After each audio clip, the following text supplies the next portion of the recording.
The practical impact of the boardroom or exec team, when everyone can finally see the same data, is simple.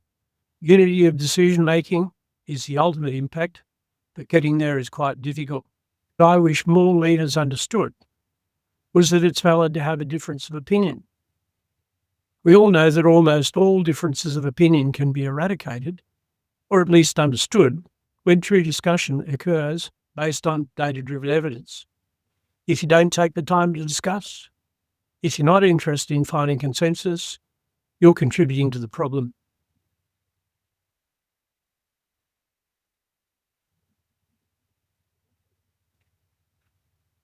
We like to think all board members and executives understand the value of working together, of an agreed and fully supported direction, of a consensus of opinion on what is driving our agreed direction, or why some of us need to be flexible if we are, as a team, to achieve and excel. Often, differences of opinion are not tolerated or understood. Sometimes, because of loud voices or adjudged risk positions, differences of opinion are not even expressed. Sometimes they're considered as a lack of support, and in extreme examples, considered as punishable disloyalty. Sadly, boards and executives either don't seek or are not often provided with the data-driven evidence that will identify opinion divergence, underpin the discussion, and begin developing that consensus that will lead to an agreed and fully supported direction and ultimate success. One of the things most boards overlook when reviewing portfolios and project pipelines is that it's almost never a consideration of true business value-driven prioritization of capital usage. The board and executives progress with rationalisation of the various spending decisions, but is there true value measurement that will lead to fully supportable prioritisation? Is there any attempt to measure tangible against intangible outcomes in terms of true business value? Is there evidence that the whole organisation understands what business value means to them? Does the organisation even have the capacity to think at those levels? Sometimes it's very hard to determine if they even care. The formal accountability lies with the board.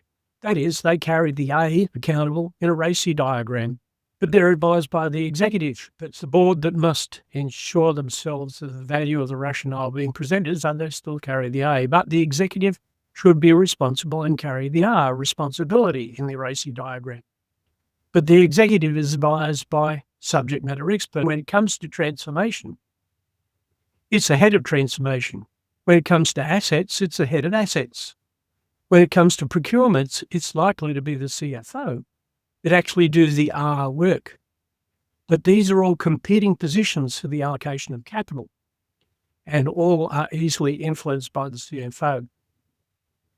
The way to make sure the playing field is levelled is to hire a capable portfolio manager and provide APO support so that management and each layer can have confidence that the recommended portfolio is as near to optimal as possible. A transformational leader using APO is significantly more confident that capital is being assigned wisely in an agile governance process.